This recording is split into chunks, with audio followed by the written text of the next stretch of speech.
Hi, this is Natalie with the Fifth Journey, and we are going to be felting soap today.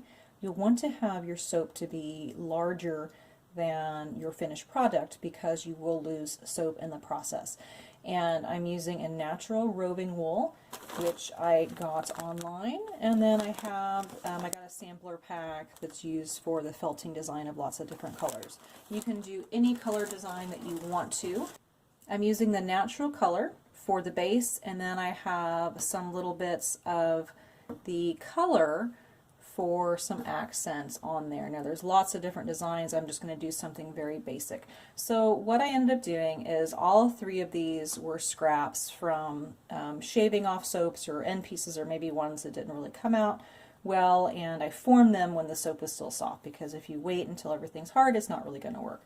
So you want to have a good size. You want to, if you're doing square, which I've done, you'll want to shave off the edges because that will poke through, and these are just rounded. You want to have some sturdy kitchen gloves because you're going to be using really hot water and then a towel or something to dry them off. And with the roving wool, I went ahead, and some people tear it, but I just went ahead and cut it, and I went a couple inches off of each one. So what I'm going to do is pull it in half, and I'm going to kind of separate it out just a little bit. Go ahead and put the soap in the middle, wrap it around it, and then I'm going to do it with the other piece, but go the opposite direction. You actually will want to have more than you think you'll need.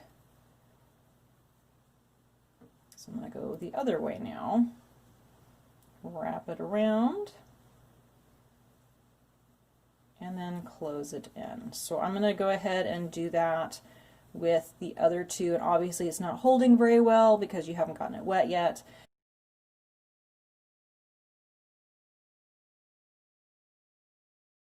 Depending on what type of water you have, you may need to do this with a kettle or something similar, or a pot of boiling water. Make sure that you have gloves that will protect your hands from the heat. My water down here gets extremely hot, so I'm just going to use the sink. And what you're going to do, putting in your gloves of course, is you're going to get it just a little bit wet. Don't put it under the stream of water, but you're going to put a little bit of water on it, and you're going to squish it together. So once I get it wet, I'm going to squish it together and just kind of massage it around. And it will take some time to felt. So the act of felting wool, when you do the hot and cold and you go back and forth and you give it friction, it will bind the fibers together and it will start to shrink. Now the nice thing about it is the more that you use the soaps, it continues to shrink. So you don't have to worry about having this loose sack on there. So I'm going to go ahead, and I'll fast forward through a lot of this, but I'm going to go ahead and get my water started and show you the process.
It has been, about 10 minutes, 10, 12 minutes or so, and you want to squeeze it for probably a good 7, 8 minutes or so until the fibers are no longer trying to fall off.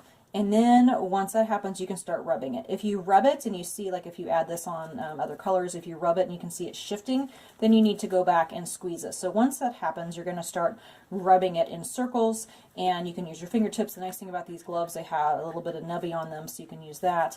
And if you could see, I don't know if you can see this part of my handle, but I was alternating back and forth between hot and cold water and not using a lot. As you can see, while I was doing it, it does suds up a lot. And I'm going to do this for a few more minutes.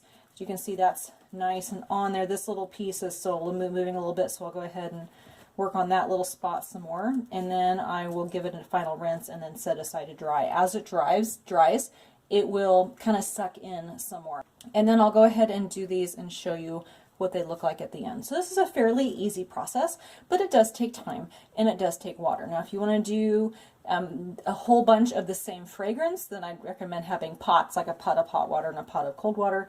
But since I have 3 different fragrances here, I don't want to keep going back and forth in the same pot.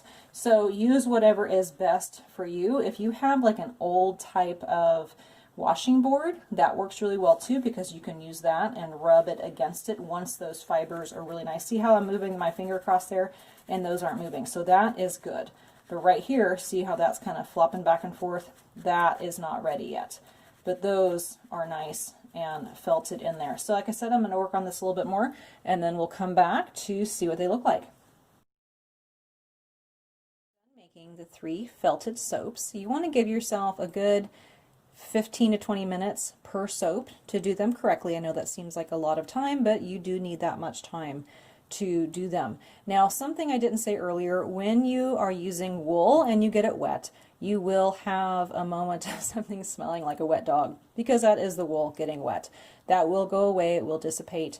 And when you're first working with these, the wool will be very loose on your soap. So you want to make sure that you're working very slowly and you are still squeezing the whole time while you're doing that, because if you start rubbing, your soap will just slip off.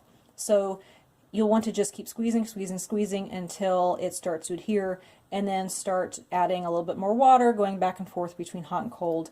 And then when you feel like it's no longer slipping, that's when you can start rubbing it around in your hands. So I'm going to go ahead, like I said, let these sit overnight and dry, and that wool will tighten up as it dries, and then they'll be ready to use. So thank you so much for watching, and we'll see you again next time.